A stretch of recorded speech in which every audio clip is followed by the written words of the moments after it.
உரிய தொடர்களுக்கு வணக்கம். இந்த வீடியோவில் நம்ம என்ன பார்க்க போகிறோம் அப்படின்னா, 7th ஸ்டாண்டர்டில் மூன்றாம் பருவத்தில் உள்ள வரலாறு வினாவிடைகள் ஃபுல்லாக பார்க்க போகிறோம். ஸ்டார்ட் பண்ணுவோமா? தென்னிந்தியாவில் உள்ள மிக பழமையான கட்டுமான கோவில் எது? கடற்கரை கோவில்.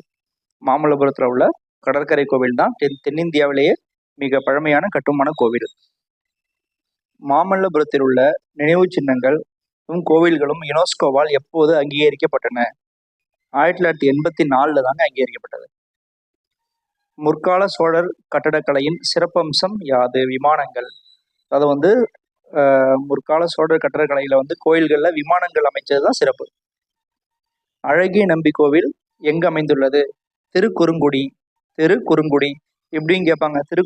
திருக்குறுங்குடியில் அமைந்துள்ள கோவிலின் பெயர்னு கேட்கலாம். வைகுண்ட பெருமாள் கோவிலை கட்டியவர் நந்திவர்மன். பல்லவ அரசர் மகேந்திரவர்மனால் முதலால் கட்டப்பட்ட குடைவரை கோயில் மண்டகப்பட்டு என்ற இடத்தில் உள்ளது. பல்லவ அரசர் மகேந்திரவர்ம பல்லவன் தான் குடைவரைகள் கட்டுறதுல முன்னோடியா இருந்தவர். முற்கால சோழர் கட்டிடக்கலை எந்த பாணியை பின்பற்றியது? செம்பியன் மாதேவியோட பாணியை பின்பற்றியது. மதுரை மீனாட்சி அம்மன் கோவிலில் உள்ள மிகவும் புகழ்பெற்ற மண்டபம் என்ன மண்டபம்? 1000 கால் மண்டபம். அது அடுத்தது ஆன்சர் வரும் பாருங்க. 1000 கால் மண்டபம். பிற்கால சோழர் காலம் பொலிவுமிக்க கோபுரங்களுக்கு பெயர் பெற்றது. விஜயநகர கால கட்டடக்கலையின் தனித்துவ அடையாளம் மண்டபம் ஆகும். விஜயநகரத்துக்கும் மண்டபம் தான். இப்போ நேரடியா பொறுத்துக்கு ஒன்று கொடுத்துருக்கேன். 7 கோவில்கள் கடற்கரை கோவில் தாங்க. மாமல்லபுரத்துல மொத்தம் 7 கோவில் இருக்கோங்க. ரதி மண்டபம் திருக்குறுங்குடி, ஐராவதீஸ்வரர் கோயில் தாராசுரம், 2ஆம் ராஜேந்திரன் கட்டியிருப்பார். ஆதிநாதர் கோவில் ஆழ்வார் திருநகரி, புது மண்டபம் மதுரை. கூற்று பாருங்க. ராமேஸ்வரம் கோவிலின் சிறப்புமிக்க பிரகாரங்கள் நம் கவனத்தை ஈர்ப்பதாய் அமைந்துள்ளன. சரியானதுதான். உலகிலேயே மிக நீளமான கோவில் பிரகாரங்களை இக்கோவில் கொண்டுள்ளது. பாத்தீங்களா? அதுவும் சரியானதுதான். சோ காரணம் கூற்றை விளக்குகிறது. அடுத்தது பாருங்க. காலங்கள் கொடுத்துருக்கேன். கிபி 600 இருந்து 850 வரைக்கும் பல்லவர் காலம். 850 இருந்து 1100 வரைக்கும் முற்கால பல்லவர்கள். 1100 இருந்து 1350 பிற்கால சோழர்களோட காலம். கிபி 1350 இருந்து 1600 வரைக்கும் விஜயநகர பேரரசு நாயக்கர்களுடைய காலம். நல்லா இதை பார்த்துக்கோங்க. இது உங்க மைண்ட்ல இருந்துச்சுன்னா பல கேள்விகளுக்கு மைண்ட்லயே ரீட் பண்ணி நீங்க ஆன்சர் பண்ண முடியும். கீழ் வருபவற்றுள் யார் தன்னை தாய் யசோதாவாக பாவித்துக் கொண்டு கிருஷ்ணனின் மேல் பாடல்களை புனைந்துள்ளார்? பெரியாழ்வார் தன்னை தாய் யசோதாவா பாவிச்சுதான் கிருஷ்ணன் மேல பாடல்கள் பாடியிருக்காரு. அத்வைதம் என்னும் தத்துவத்தை போதித்தவர் ஆதிசங்கரர். துவைதம், அத்வைதம், வசிஷ்டாத்வைதம்னு சொல்லுவாங்க. இதுல அத்வைதம் போதித்தவர் ஆதிசங்கரர். ஓகேவா? நல்லா பார்த்துக்கோங்க.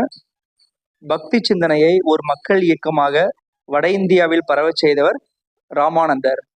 இதெல்லாம் முக்கியமான கொஸ்டினுங்க. சிருஷ்டி அமைப்பை இந்தியாவில் பிரபலமாக்கியவர் நிஜாமுதீன் மொயினுதீன் சிருஷ்டி. அவர் தான் சிருஷ்டி அமைப்பை இந்தியாவில் பிரபலமாக்கினார். சீக்கியர்கள் தங்களின் முதல் குரு என யாரை கருதுகின்றனர்? குரு நானக். தாழ்வண்டியில பிறந்தவர், கராச்சி பக்கத்துல. பெரியாழ்வாரின் தொடக்க கால பெயர் விஷ்ணு சித்தர். இதெல்லாம் முக்கியமான கொஸ்டினுங்க. பெரியாழ்வார் ஆரம்பத்துல விஷ்ணு சித்தர் அழைச்சிருக்காங்க. சீக்கியர்களின் புனித நூல் குரு கிரந்த் சாஹிப். மீராபாய் ரவிதாஸ் என்பவரின் சீடர். பாத்துங்க. ரவிதாஸ் மகாராஷ்டிரா சேர்ந்தவர். யார் என்பாரின் தத்துவம் விசிஷ்டாத்வைதம் என அறியப்படுகிறது? ராமானுஜர். அத்வைதம் யார்? ஆதிசங்கரர். விசிஷ்டாத்வைதம் ராமானுஜர். பாத்துங்க. இந்த வேரியேஷன் எல்லாம் பாத்துங்க. தர்பார் ஷாகிப் குருத்வாரா பாகிஸ்தானின் எந்த இடத்தில் அமைந்துள்ளது? கர்தார்பூர். திரும்ப ஒரு மேட்ச் கொடுத்துருக்கேன். பாகல் குரு கோவிந்த் சிங். ராமசரித மானஸ், அதாவது இன்னைக்கு ராமாயணம்னு சொல்றோம் இல்லையா, அதை எழுதின துளசிதாசர். ஸ்ரீ வைஷ்ணவம் ராமானுஜர். கிரதவழி கபீர். சுரவார்டி அப்துல் வகீப் அப்னஜீப். குரு கோவிந்த் சிங்குக்கு பிறகு புனித நூலான குரு கிரந்த் சாஹிப் குருவாக கருதப்பட்டது. அது சரியான கூற்று. குரு கிரந்த் சாஹிப் நூலை தொகுத்தவர் குரு கோவிந்த் சிங், அது கிடையாது. கூற்று சரி, காரணம் தவறு. இதுல பாருங்க, இடைக்காலத்தில் தொடக்கத்தில் நன்கு அறியப்பட்டிருந்த சிஸ்டி அமைப்பை சேர்ந்த சூஃபி நிஜாமுதீன் அவுலியா. சிஸ்டி அமைப்பை சேர்ந்த சூஃபி இவர், ஓகேவா? இவர் நிஜாமுதீன் அவுலியா. குருநானக் சீசியர்களின் முதல் குருவாக கருதப்படுகிறார், அது சரியானதுதான். கடவுளை உய்த்துணர உணர்ச்சிகரமான பக்தியும் தீவிர தியானமுமே சாத்தியம் என சூஃபிகள் நம்பினார்கள், சரியானதுதான். அடிப்படை தமிழ் சைவ புனித நூல்கள் 12. சைவ திருமுறைகள்னு சொல்றோம் இல்லையா, அது 12, சரியானதுதான். சைவ திருமுறைகளை பத்தி சொல்றோம் பாருங்க. 63 நாயன்மார்கள் இருக்காங்கன்னு தெரிஞ்சுக்கோங்க, அது உங்களுக்கு தெரியும். அதுல ஒருவர் தான் நம்பியாண்டார் நம்பி. அவரு தான் வந்து திருமுறைகளை தொகுக்கிறாரு. அவர் வந்து 11 திருமுறையை வந்து தொகுத்துடுறாரு. 12வது திருமுறையை வந்து சேக்கிழார் எழுதின பெரிய புராணம், அது மட்டுமே தனியா ஒரு திருமுறையா இருக்கு, ஓகேவா? இந்த 12 திருமுறைகள்லயே வந்து பாத்தீங்கன்னா திருநாவுக்கரசர், சுந்தரர், இவங்க எல்லாமே வந்து மேஜரா வந்து பாடியிருப்பாங்க, ஓகேவா? திருநாவுக்கரசர், திருஞான சம்பந்தர், சுந்தரர், இவங்கெல்லாம் வந்து அதை பாடிப்பாங்க. நாயன்மார்கள் 63 பேர் வந்து அவங்க சைவர்கள். அதுல ஞான சம்பந்தர், அப்பர், சுந்தரர் 3 பேர் வந்து என்னது மும்மூர்த்திகள்னு அறியப்படுறாங்க. துக்காராம் அப்படின்ற ஒரு பேர் இருக்கு இல்லையா, துக்காராம் வந்து எங்க இருந்தவர்னா வந்து மகாராஷ்டிராவை சேர்ந்தவர். அவருடைய பாடல்களை வந்து அபங்கா அப்படின்னு சொல்றாங்க. என்ன சொல்றாங்க? அபங்கான்னு சொல்றாங்க. அவர் வந்து விஷ்ணுவை மனசுல வச்சுட்டு தான் வந்து பாடல்கள் ஏற்றுறாரு, ஓகேவா? விதோபா கோவில் வந்து எங்க இருக்கு? பந்தர்பூர்ல இருக்கு. அதாவது வந்து நாயன்மார்கள், இங்க பாருங்க, ஆழ்வார்களும் நாயன்மார்களும் சாதியை அடிப்படையாக கொண்ட சமூக நிலைகளை சாடியதோடு ஆண் பெண் சமத்துவத்தையும் முன்னிறுத்தினார்கள். முக்கியமான ஒரு பாயிண்ட் நமக்கு தெரிஞ்சுக்கிறோம்.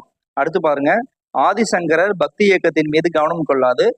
ஆனா வந்து ஆதிசங்கரர் வந்து வேத மரபுகளை முக்கியத்துவம் கொடுத்திருக்காரு. ஆனா அவருக்கு பிறகு வந்த ராமானுஜர் வேத மரபுகளுக்கெல்லாம் முக்கியத்துவம் கொடுக்கல. அவர் எல்லாரும் ஈக்குவல் தான் போராடி இருக்காரு. 2வது பாயிண்ட் பாருங்க, சமூக சமத்துவ கருத்துக்களை பரப்பிய ராமானுஜர் கோவில்களில் நுழைவதற்கான சாதிய கட்டுப்பாடுகளை கண்டனம் செய்தார். எல்லாம் செஞ்சிருக்காரு பாருங்க.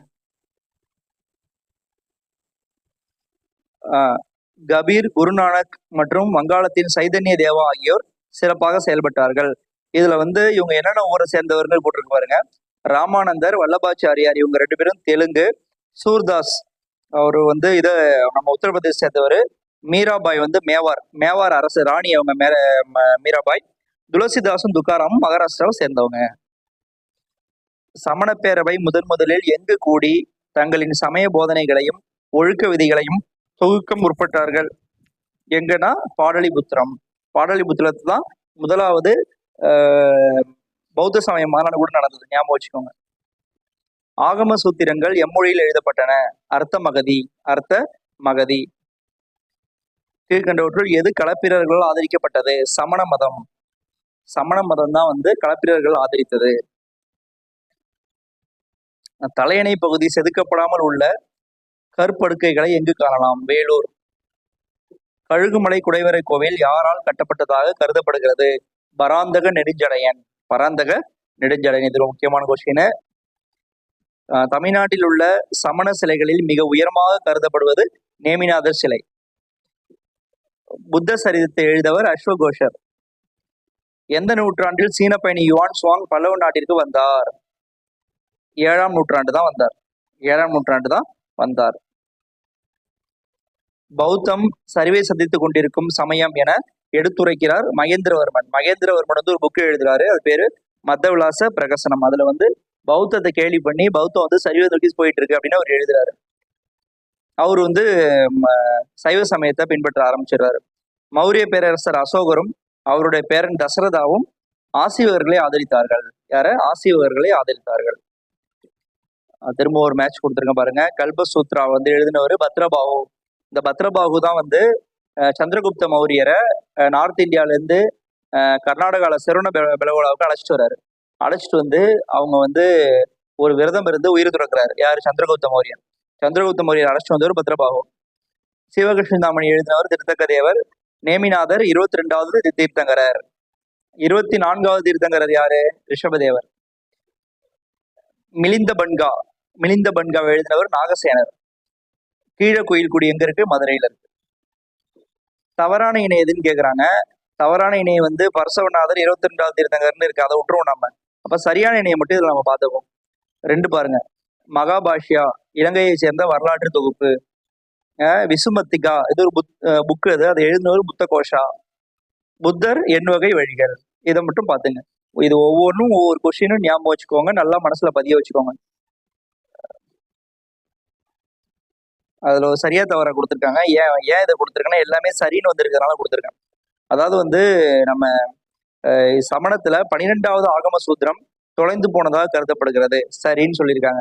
12வது ஆகம சூத்திரம் கேட்கும்போது எது தொலைந்து போனதாக சமண சமயத்தில் கருதப்பட்டதுன்னு கேள்வி கேட்கலாம். வரலாறு முழுவதிலும் ஆசிரியர்கள் அனைத்து இடங்களிலும் அடக்குமுறையை சந்திக்க நேர்ந்தது.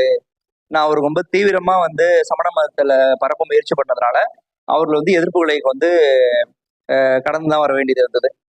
சமண நிறுவனங்களில் சமூக சமய வேறுபாடுகள் இன்றி அனைவருக்கும் கல்வி கற்பிக்கப்பட்டது, சரியானதுதான். சமூகம் சமயம் எந்த வேறுபாடும் இல்லாம பாடம் சொல்லி கொடுத்துருக்குறாங்க. சமணத்தின் 50 உருது மொழிகள், இதை ஏன் கொடுத்துருக்கேன்னா இதை மேட்சா கொடுப்பாங்க. அதுல பாருங்க, எந்த உயிரையும் துன்புறுத்தாமல் இருப்பது அகிம்சை. இதை வந்து இதுக்கு முன்னாடி மேட்சாவே கேட்டிருக்காங்க. இது எல்லாத்தையும். உண்மைனா அதுக்கு சத்தியான பேரு. திருடாமைனா அசௌரியா. திருமணம் செய்து கொள்ளாமை பிரம்மச்சரியா. பணம் பொருள் சொத்துக்கள் மீது ஆசை கொள்ளாமை அபரிக்கிரகா. ஞாபகம் வச்சுக்கோங்க. இதுல வந்து திரிபீடகான்னு சொல்றோம் இல்லையா, அது வந்து மொத்தம் 3 பகுதிகள் கொண்டது. வினய பீடகா, சுத்த பீடகா, அபிதம்ம பீடகா. ஒன்னொன்னுத்துக்கு வித்தியாசம் உண்டு. அதுல பாருங்க, வினய பீடகானா என்ன? வினய பீடகானா பௌத்த துறவிகள் விதிமுறைகள் இடம்பெற்றுள்ளன. பௌத்த துறவிகள் வந்து எப்படி நடந்துக்கணும்ன்ற விதிமுறைகள் இடம்பெற்றிருக்கிறது வினய பீடகா. இது முக்கியமானது, அடிக்கடி கேட்கக்கூடிய கொஸ்டின். அடுத்து சுத்த பீடகா, விவாதங்களை சான்றுகளாக கொண்டு பௌத்தத்தின் மூலம் கோட்பாடுகளை கூறுகிறது. அதாவது வந்து பௌத்த பிட்சுகள் வந்து விவாதம் பண்றாங்க இல்லையா, அந்த விவாதமே என்ன பண்றாங்க, அதுதான் அவங்களுக்கு சான்றாமா. அத மாதிரி வந்து அத மாதிரி சொல்றதுதான் சுத்த பீடகா. அபிதம்ம பீடகா வந்து நன்னெறிகள், தத்துவம், நுண்பொருள் கோட்பாடு குறித்து விளக்குறது அபிதம்ம பீடகா. இதுல வந்து வினய பீடகா பத்தி அடிக்கடி கேட்கிறாங்க. இப்போ இதுல 2வது பாயிண்ட் மட்டும் பாருங்க. கழுகுமலை சமண குடைவரை கோவில் நூற்றாண்டு 8ஆம் நூற்றாண்டு கற்றவர் வந்து பராந்தக நெடுஞ்செழியன். அதை நம்ம ஆல்ரெடி பார்த்தோம், பட் அதை திரும்ப வந்து கொடுத்துருக்கேன்.